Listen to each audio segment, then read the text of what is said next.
So, what's trending? Bridging your Catholic faith with your everyday life. You're listening to Trending with Timmerie on Relevant Radio.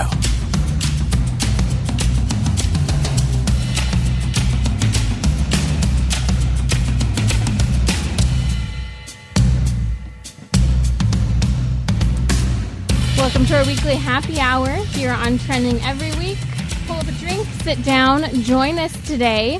We're going to be talking about anger. Has anger ever gotten in the way of you and your relationship with people or just being happy in general?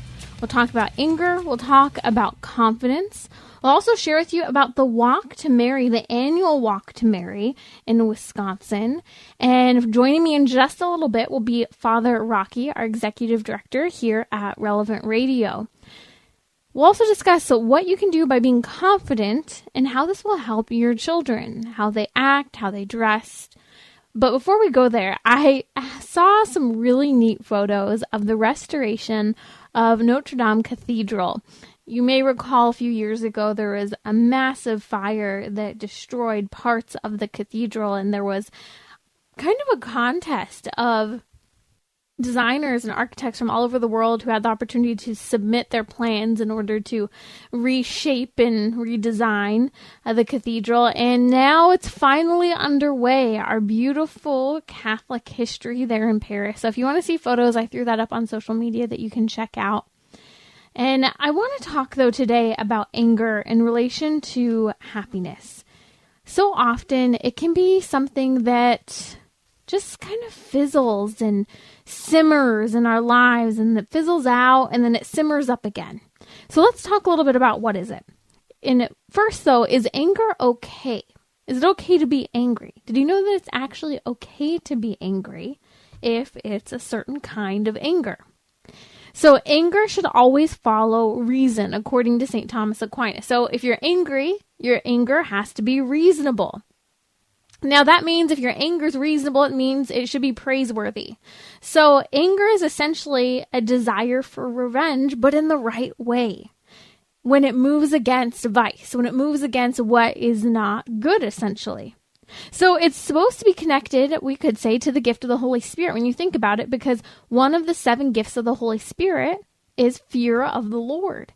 And so it's not that we're afraid and trembling before God. This virtue is actually about being afraid of anything that could separate us from God, about being afraid of anything that would prevent us from living in God's kingdom, that are contrary to God. Now, this is really interesting as we think about this more. So anger, in a sense, goes along with fear of the Lord. Now, we're going to talk about this in the context of confirmation, because remember, we have this pouring out of the Holy Spirit upon us in the sacrament of confirmation, one of the 3 sacraments of initiation. But let's talk about anger that you and I probably struggle with in the wrong way, and then we'll talk about how we could be a little more angry in life. Who would think of that? That we could be angrier in our day-to-day life. So most of us struggle with anger within the context of we get upset because something that we perceive is an injustice done to us. So we get angry about someone violating our time. We get angry about someone doing something in a way we don't want. Classic marital disagreements with regard to anger. Someone put the dishes away the wrong way. Someone cooked something the wrong way. They didn't follow the directions. They didn't do things basically how I wanted them done. So essentially, these ideas of anger, Lucas is like, I don't know what you're talking about. Yep, newlywed life still. It still happens. There's pride, discomfort, control, and fear. These are 4 areas where our anger tends to start to build up inside of us. So because we're prideful, things that knock at our pride make us angry. Or for some, it may be when we're uncomfortable with something, instead of addressing it properly, we just get angry. We maybe blame other people, lash out at other people, or even lash out at ourselves for doing something wrong. Perfectionists are guilty of anger as well, because they want things done perfectly, and they can become so hard on themselves when they don't do it perfectly. That's pride, which also touches on the whole issue of control. When we try to control everything and something's out of our control, we tend to get a little angry. And finally, there's fear. When we're afraid of something, rather than addressing that fear with a proper emotion, and instead of acknowledging, okay, I'm afraid, I'm losing control of things, I'm feeling uncomfortable, instead we lash out in anger toward ourselves and others. But think about this. When we act out of anger due to pride, our discomfort, our desire for control, or because we're afraid, all of these are unreasonable types of anger. And they're also all subjective because it's all about how I'm perceiving something to be. And so all of these 4 types of anger within the context of violations against pride, discomfort, control, and fear, it's all about me, myself, and I. And so most anger that occurs is not just anger. Most anger that you and I are struggling with day to day is no bueno. It's not good. It's something that is actually preventing us from growing in the spiritual life. It's actually preventing us from being happy. And so here are a couple of things for you to ponder. What made you angry today? This is actually a really good way to figure out what sins you're struggling with. What made me angry today? And then from there, where do I need to grow? This is a really good thing to do, to sit down and maybe with your examination of conscience each day. What made me angry today? Why was I so worked up? Was there perhaps an emotion I wasn't acknowledging and working through? Was there someone I didn't have patience for? Was there something that I was trying to have done my way? Was there legitimate fear that was occurring in my life that I wasn't addressing, and instead I was just being angry rather than addressing the emotion of fear, that response? And how can I grow? How can I work on not being angry in those situations? And 1, it might be removing yourself from the situation. 2, it might be that you work on a different type of tactic. So you practice, you do that role play where when I'm in this situation next time, I'm literally going to bite my tongue. When I'm in this situation next time, maybe I'm going to take a big, deep breath before I choose to respond. This is the opportunity you and I have to be happy and overcome our anger and find that peace within ourselves. But I want to touch on one other perspective on the issue of anger. That is when anger is good. As I said before, anger can be okay if it is reasonable. This is St. Thomas Aquinas. Essentially, anger will be a desire for revenge, but in the right context. And remember, we read that in sacred scripture that God says revenge is his. So we're not supposed to take revenge upon ourselves. And that's very important. However, when we're angry, it can be that we are acknowledging that God has truth, what is true and what is not true. And we can stand on the side of truth and advocate for that.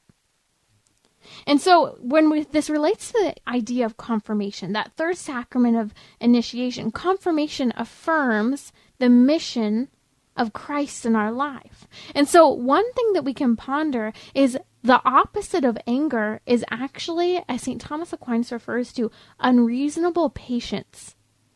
We could also talk about it as apathy or even tolerance for vice and for what's wrong. So where we're apathetic to what's happening when something is not proper that should be occurring. Or when we are just unreasonably patient. You know these people in your life. They don't speak up. They don't say anything. They just, let everything fall through the cracks. Everything pass them by. Everything's okay. It's fine.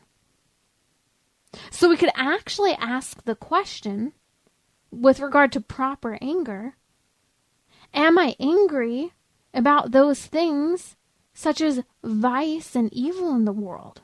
And I'm not saying to go and lash out and kill people or anything like that. But do I have this just sense of this is wrong and should actually stir something within me to want to stand up against it so that I can bring about God's kingdom in the world here and now? And so as we're talking about anger, it's very important that we are acknowledging these 2 perspectives. One, where most anger we're struggling with is unreasonable. Because we're upset because our pride's been wounded. We are uncomfortable. We're trying to control something. We're fearful. And then on the other end, we need to work on more what some people might call righteous anger. And righteous anger isn't, well, someone did something to me and they receive their just reward. No. Good, true anger is acknowledging that which violates the kingdom of heaven in our lives. That which violates God in the world to come. What violates what it means to be a person of faith today. And there are lots of things we could be justifiably upset over today. But what's interesting is as we're watching and we're looking around the world, especially here in the United States, but this is happening all over the West, that people are struggling, especially young people today, with a lot of unreasonable anger. A lot of, ultimately what that points to is undealt with emotion, pride, discomfort, fear, and even a desire for control in their lives. Now, this is fascinating because I think many young people are acting out of fear and out of the fact that they feel like they have no control. Well, when we don't have religion, we lose a sense of self-control. When we don't have religion, we lose a sense of what is right and wrong. And so anger becomes completely subjective. It becomes relative to what I define as right and wrong. And so that's what you and I do when we sin. We justify our various types of anger. But the whole world right now is justifying their own type of anger as well. And so the challenge, I think, for all of us is in the face of all of the anger and the upset and the uproar we're seeing in the culture right now, use it as an opportunity to turn back in on ourselves and not acknowledge the fact that we can use this as a reminder that I too struggle with anger. When I'm prideful, when I feel uncomfortable, I need to control something and I'm fearful. And use these opportunities, seeing what's happening around us, of how can I work on overcoming my own anger that's impacting my relationships, that's impacting my happiness day to day. You're listening to Trending with Timmerie here on Relevant Radio. We'll be back in just a couple minutes, and we're going to talk about being comfortable, finding a sense of peace, and at home. And we're also going to talk about confidence today as well.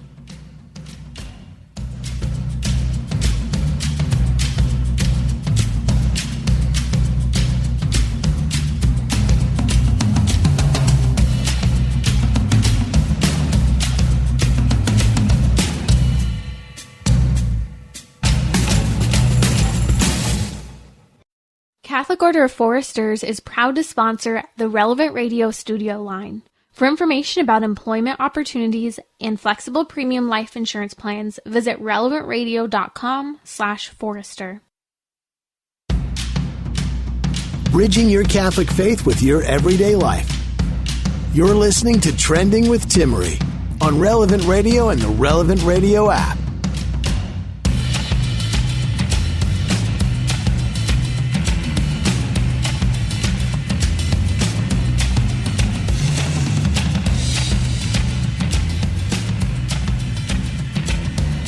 Okay, so I don't know about you, but I am so tired of seeing tabloids talking about J-Lo, Jennifer Aniston, Angelina Jolie. It's like, can people talk about anyone else?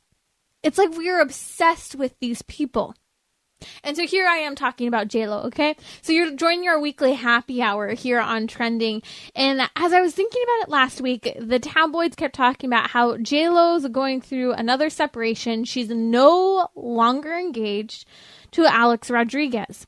And we're kind of just like looking at photos of her and this guy. I'm like, how old is J-Lo now? Like, not to say that she's like too old or anything like that, but it's like, are we still talking about J-Lo so often and another one of these relationships gone bad? And then I'm looking at photos of her and I'm seeing photo after photo after photo. The woman's beautiful. But I kind of started to think, I wonder if she just views her life as a perpetual snapshot of how can I pose for this photo? What can I wear for that? And I'm looking at so many of the photos of J-Lo, a beautiful woman, but she must feel like she has to show so much more skin than is necessary day in and day out. And I'm just kind of looking at it and thinking, how sad. Here's this woman who has had an incredibly successful career. And she's going through another separation from her fiance after many past relationships. And yet I think she always still feels like she needs to have attention. And it made me think about how so many young people today perpetually feel like they are in the midst of a world where they have to show themselves on social media to an extent where they use social media to express how they feel affirmed, to give a sense of self-expression. So many young people today, I think that in order to feel confident, they have to flaunt everything they have, such as J-Lo still continues to all these relationships and all these years later. Again, like she's constantly viewing herself in terms of the photo she's going to take. But that's what young people do today. They constantly view themselves in terms of the next photo they post on social media. So do we only view ourselves as an icon or a Snapchat posing for the next photo? This is really difficult for young women because it makes young women perpetually feel like they have to be hot and available. And this is influencing everything we wear as women. Clothing today is so challenging. Comparison of what I wore versus what the other person wore. Not just what the latest fashion is, but how much clothing and how much I'm willing to reveal on any given day. It's incredibly challenging. And it's shocking sometimes too because young people have no good sense of shame for where they might be with the types of clothing they wear. I'll never forget growing up, we grew up in a lake community, and people would come in to church wearing a wet swimsuit, shorts, and a t-shirt for Sunday Mass.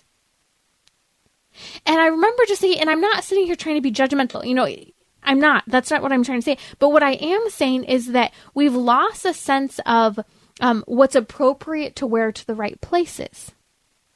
It's completely gone out the door. There's no sense of, I think, respect for the occasion with which, or the people we're spending time with. Like, reality is, you probably shouldn't go and visit your grandparents in a wet bathing suit and a t-shirt and shorts, unless perhaps you're jumping out of the swimming pool at their house and walking inside.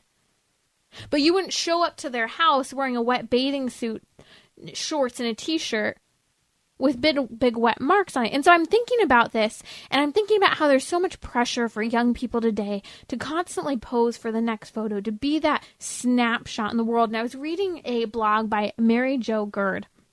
And the blog I thought was fascinating because it really gave a perspective that I hadn't heard before with regard to modesty and dressing. And this is what it was. That how parents perceive themselves and give themselves compliments and one another compliments actually influences kids. And this is interesting to ponder because social media is always teaching kids to constantly look for attention. And don't get me wrong, young adults as well. And it's only parents who can help break this confusing sense of self-esteem and representation today by helping to give acknowledgement to the body in a positive way. And so it's not just a matter, and this is something that Mary Jo Gerd commented on, it's not just a matter of complimenting your kids saying, oh, you're beautiful, you look lovely. But she actually said it's a matter of how we perceive ourselves and how our kids see that. Building confidence in children by how we show, for example, how we acknowledge ourselves. Basically, this is the thing, and I hate these words, but like self-talk, you hear words about positive self-talk of like, oh, I did really well on that today. Or, oh, the food I made for dinner was really good. But it's actually important that we're doing that about ourselves. My hair looks really nice today. I have a nice figure. Complimenting your spouse in front of your kids. Essentially, what Mary Jo Gerd is saying is what we're called to as Christians, to bear witness to Christ in the world. But that also means to the image of God written upon our bodies, to the beauty of creation that God created. It's taking pride in how we look and who we are. Pride, being proud of ourselves, is a good thing. Another perspective that she said is that parents can actually acknowledge and praise modest behavior in other people. And remember, modesty, the virtue of modesty, doesn't just have to do with clothing. It actually predominantly, we have to recognize, it has to do with speech and action, and then that flows into the clothes and how we dress. You see, this is an opportunity for us to acknowledge that modesty starts in the home. Modesty starts with just how we perceive our own bodies. Positive affirmation. Yet so many people today are so uncomfortable with how they look. There's this constant nitpicking and self-criticism. You know, it was fascinating. So I knew this guy, really good looking guy, graduated from an Ivy League school, and people thought he was gay. He's not gay, but people did. They thought maybe he doesn't know how to talk to girls. He hasn't had a girlfriend. All this time they kept thinking, you know, something's up with this guy. He's never brought a girlfriend around. He's not dated anyone that we know of. And finally, after years, it ended up coming out that his parents were extremely critical about appearance. And so that made this guy really critical about the women he would potentially date. What happened is no one was ever good enough. And not only was no one ever good enough, but there was always this expectation in the girls that he was slightly interested in and entertaining. They weren't people who had a good sense of self-respect or even a slight sense of modesty. He kind of went after that typical person who doesn't care about how much skin is shown, and it's all about the selfie. It's all about their self-image. They're overly obsessed with the way they look. And I thought it was really fascinating because it took years for him to finally acknowledge that I have become wrongfully prideful and critical to the extent that I can't even get myself to date someone, and I don't even have even a high sense of respect for women. And it was fascinating to see. And it's so funny because here we are, like, I didn't think this, but other people thought, oh, he must be gay because he's not dating people. But it actually started within the home, his upbringing. This type of respect, self-respect for the body that he had toward himself and others. This low sense of essentially self-esteem for how he looked and how others looked really impacted his mindset. It impacted the type of people he was willing to date. And he was willing to just go with the culture in terms of what he'd look at, but wasn't willing to date anyone because no one was ever enough.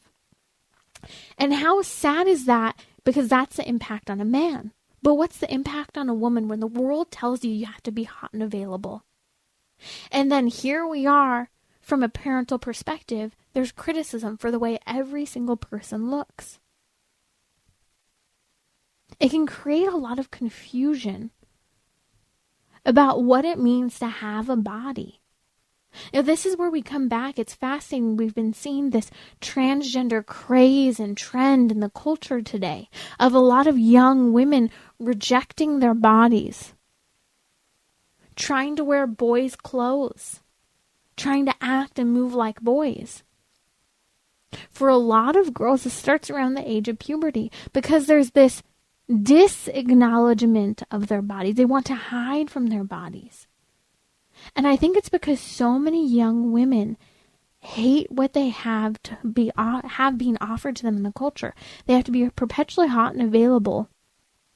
There's this constant attitude, even from within the home, of how they look. This attitude that even if nothing's happening in terms of the conversation about self-image in the home, it's actually happening on social media because they feel the pressure. And so how parents view themselves and how parents view others really makes a huge difference.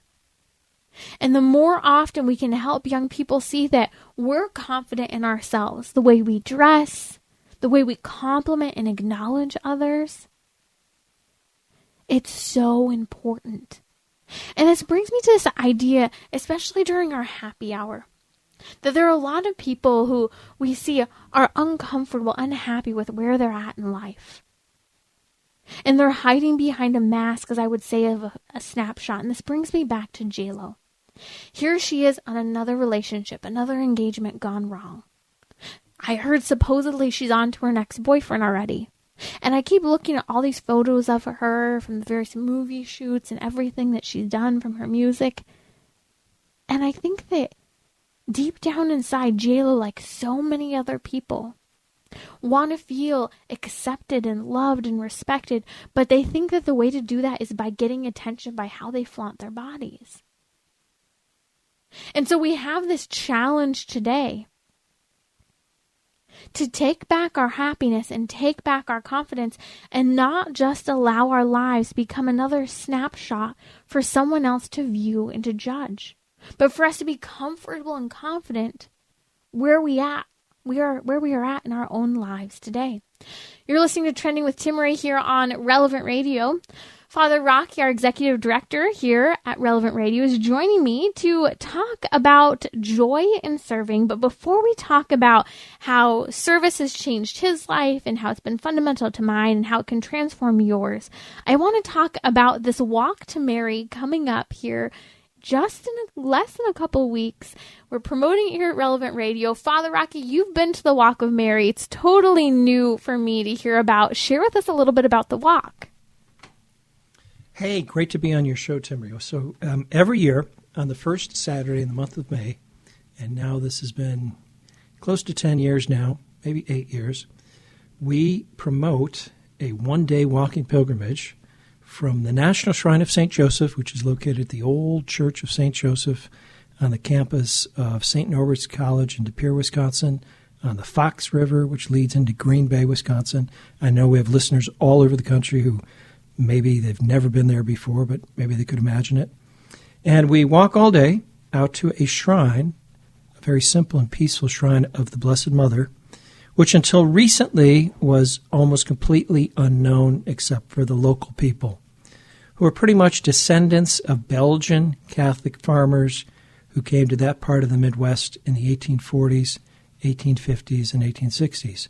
The name of the shrine is Our Lady of Good Help, H-E-L-P. On October 8th, 1859, the Blessed Mother appeared to an immigrant woman from Belgium. She was 24 years old. Her name was Adele Bryce. And she said, Adele, gather the children in this wild frontier area, because they were all pioneers, and teach them what they need to know for their salvation. Teach them how to make the sign of the cross. Teach them how to approach the sacraments fruitfully. Pray for the conversion of sinners.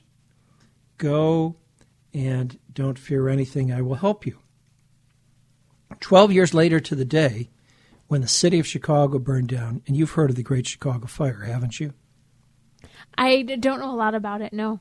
Okay, well, in 1871... I'm Californian here. Well, in 1871, the city of Chicago burned down. It was the biggest city fire in the history of America. That same day, about 200 miles north of Chicago, northern Wisconsin burned down. It was called the Great Peshtigo Forest Fire, P-E-S-H-I-T-I-G-O. Listeners can Google it later because I know they're going to be curious about it. It's the largest forest fire in the history of the United States of America to this day, even counting the terrible fires we've had in California the last several years. More than 3,000 people were killed in this conflagration. But all of the local people who got to the little chapel of the shrine where the Blessed Mother appeared, miraculously they were saved. Because Sister Adele went out in the evening with a statue of Our Lady when the fires were coming from the west and said, come on, everyone, we have to pray the rosary. And they walked to the western perimeter of their property. Small property, 6 acres. Still today, it's just 6 acres squeezed in between 2 active dairy farms. And as she held the statue of Our Lady on high and prayed the rosary, the wind shifted and it went to the north. Now the flames were bearing down on the north side of the property, so they moved to the north, and then it was to the east, and then it was to the south. So throughout the whole evening, they wound up doing a rosary procession with this image of Our Lady along the perimeter of the property. And when the sun rose the next morning, it rained, the fire was extinguished, and people came out of the chapel, and they were amazed. As far as they could see, north, south, east, and west, everything was burned down. And they were saved, and they knew it was a miracle. So fast forward 160 years, the new bishop of Green Bay, Bishop David Ricken, appointed, excuse me, a theological commission of 3 theologians to study this event and everything that had happened there over the last 160 years. And they said there's no other way to explain what happened here except that it was supernatural in origin. I repeat, it was supernatural in origin. So what he did is he officially approved an apparition of the Blessed Mother. That's never happened before in the history of the United States of America or Canada, for that matter. And there's been only one approved apparition in Mexico, which was Guadalupe, right? Yeah, wow. So I recognized, well, this is highly unusual. When I had first heard of the apparition, I tended to be reserved, if not downright skeptical, until I learned more about it and got to know the lay of the land, because there are many great spiritual graces that come to people there. Conversions, confessions, family feuds are healed. I met a woman, she had 5 miscarriages. Can you imagine 5 miscarriages? Poor thing. And she did the 23-mile walk to Mary, and the next year she had a baby, and she brought the baby there in a baby carriage. So after Bishop Ricken approved this on December 8th, 2010, a couple months later, I was asked to be the MC, Master of Ceremonies, at a local men's conference called the Estovere Men's Conference. That's a 2-word Latin phrase which means be a man. And it was a phrase that St. Josemaria, the founder of Opus Dei, liked to use a lot in speaking to men, be a man. And at the end of that conference, I said, fellas, I'd like to talk to you about something that's not on the schedule today. Well, that got their attention. And I said, I'm about to do something you're not supposed to do. And that really got their attention.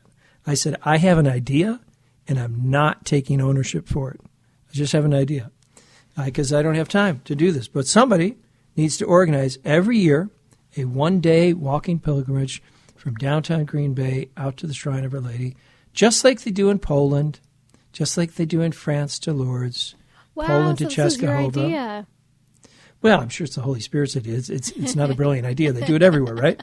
They do it everywhere. Ideas are worthless. It's the hard work that puts into effect, right? What did Edison say? Invention is 1% inspiration and 99% perspiration. Mm-hmm. So I didn't think it was going to go anywhere. It fell in the hearts of 2 of the men there, Pat Depre and Tom Schmidt, and by golly, they started organizing. And it's not easy to organize because you have to go through 3 different jurisdictions, 2 counties, 3 different townships. You have to work with the police and the fire department, the emergency personnel, get everything right. They just organize it very, very well. So the first year, a couple hundred people came, and they all said, wow, that's a long walk, 23 miles. It's about as long as you can walk in a day without having to train for it and without doing damage to your body. It's a long walk. It's 6 or 7 hours. But, there's water along the way. There's porta potties along the way. There's food along the way. There's emergency personnel along the way. There's doctors and nurses along the way, just in case, right? And people have good cheer. The next year, 400 came. Well, the last couple of years, 2,000 people have been coming. Can you imagine that? 2,000 people incredible. Walking. So I like to... And I hear people from California are going. Oh, yeah. Patrick said there are like 70 to 80 Californians signed up to walk. We know actually our own Christina Pineda from Matchmakers in the City is flying out to go to the walk as well. Yeah, they come from all over the country, wherever Relevant Radio broadcasts. I think a lot of people put it on their bucket list that, I got to do that at least once in my life. Although we have a lot of people returning. The vast majority come from the Midwest, as you can imagine. But it's what Christians do. And it all started with Jesus, Mary, and Joseph. Every year, they do a 1-week walking pilgrimage from Nazareth to Jerusalem. Every year, they'd make the pilgrimage to the temple. And then in the Middle Ages, people did pilgrimages to holy places like Rome or the Holy Land or Santiago de Compostela. And that continued in the lifetime of John Paul II, who literally did pilgrimage going out to the whole world to encounter people. We carry on that tradition today. So it's a penitential pilgrimage. At the end of the day, we have a beautiful Mass with Bishop Ricken. And so people, if they're interested, they can sign up at the walktomary.com. Walktomary.com. I plan to go out this year. 2 years I couldn't do it because one year I had a wedding, another year I had a funeral. And read the directions before you do it. So you bring 3 pairs of socks, you wear your suntan lotion, and you're properly hydrated and all that. And come with an intention that you're praying for your family, for your spouse, for future children, for our country, for vocations, for healing of marriages, right? Those big things. If you want big grace, sometimes you got to do big things. So that's what the Walk to Mary is all about. I bet you could do it, Timmerie. You're strong. I would love to. I'm going to a baptism, though, so I won't make it this year.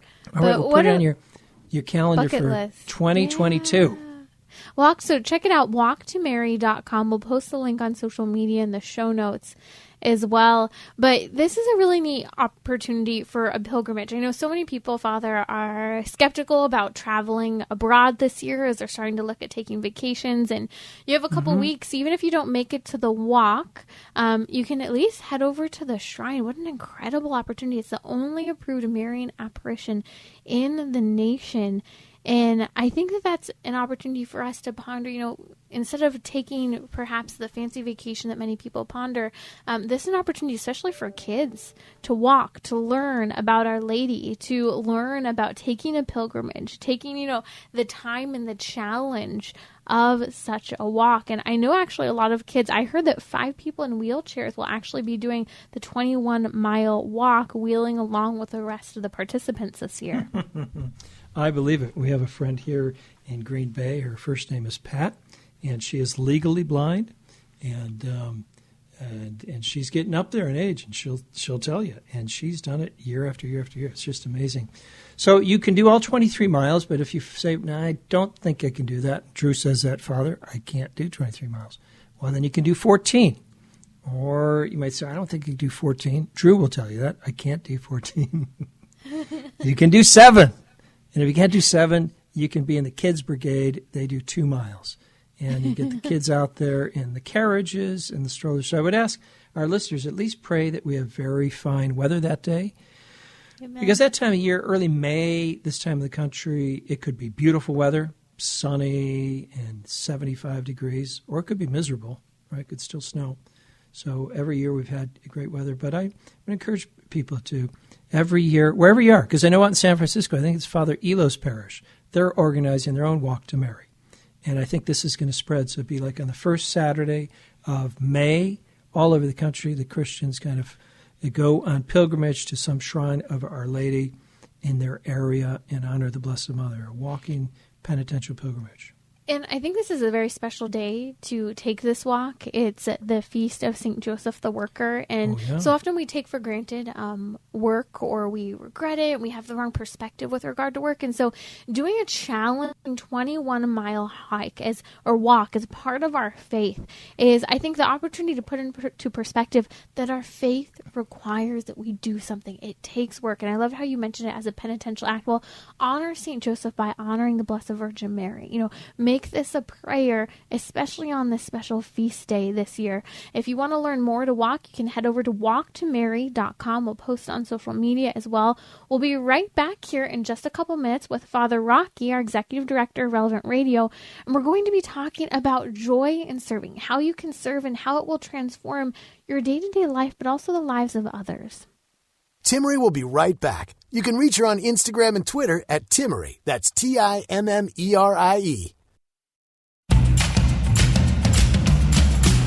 So, what's trending? Bridging your Catholic faith with your everyday life. You're listening to Trending with Timmerie on Relevant Radio and the Relevant Radio app.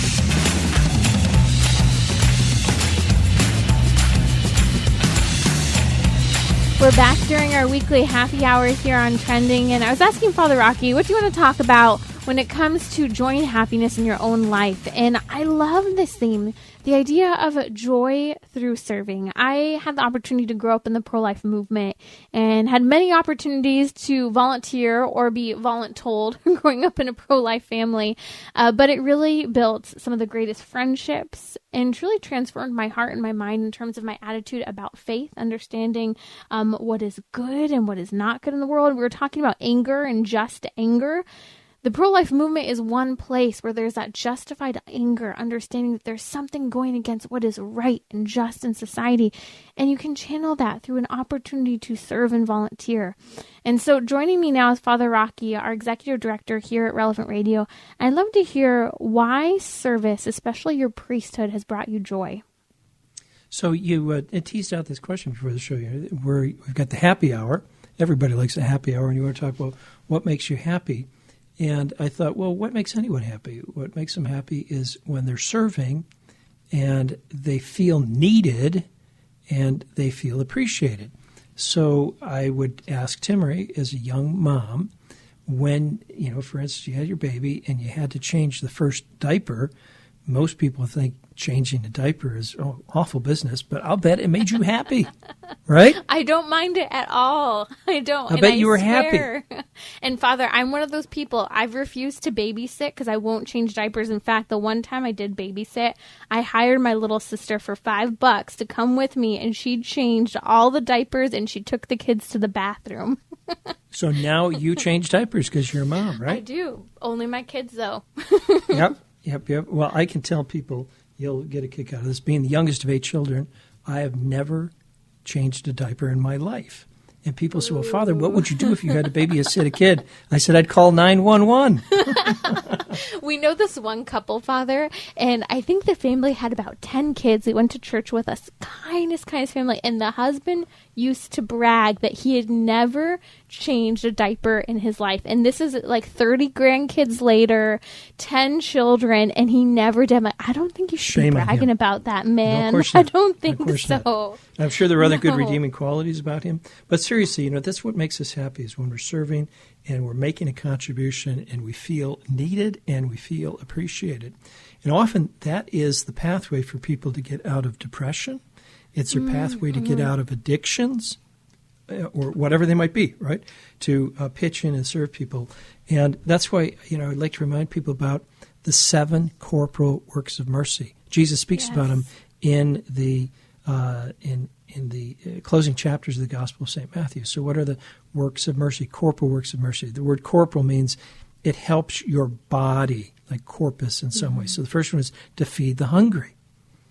So let's say you're in a situation and you've got food and people around you don't have food. You stand up and say, I'm going to share some of my food with you.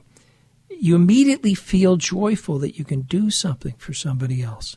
And you don't really worry about, I'm going to be hungrier. And then if you do, conversely, say, I'm just going to hoard my food, it makes you sad, right? But when you share and give to others, it makes you happy, right? So feed the hungry, give drink to the thirsty, clothe the naked, shelter the homeless, visit the sick, visit those who are in prison, and bury the dead. I don't know how many times people have thanked me for coming to visit them, whether it be at home or in a hospital, and they thank me. I said, no, thank you. This makes me happy because you pull me out of myself and give me a chance to be of service to others. So happiness is within her. In fact, I know a very wise woman.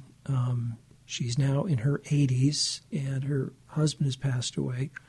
And we were speaking about some friends who are married, and one of the spouses said they weren't happy in the marriage. And this older woman just rolled her eyes and said, when are they going to grow up? Happiness is a choice. Your spouse can't make you happy. Right. Your spouse can't make you happy. You have to choose to be happy. And I thought, there's a lot of wisdom there and a lot of maturity and a lot of depth. And we see that joy in our Lord in terms of his service. We see that joy in the Blessed Mother. And that joy is kind of a hallmark of how we are to be as Christians. Pope Francis speaks about in his first encyclical, the joy of the gospel. Joy attracts. And we have to lead by serving. And service means, use the phrase, you first. You first. Yeah. Well, and something, I think that's fundamental about serving is it often takes us out of our comfort zone. And so often we're doing things that make us uncomfortable and step outside of ourselves. And I think of the first time I visited a prison to visit a family member who had been there. And, you're walking through these, dark, frightening halls, very gray, and there's a lot of discomfort, and yet at the same time, the joy that brings to the person, whether they're guilty, innocent, whatever they have done, it doesn't matter. They're still a person worthy of human interaction.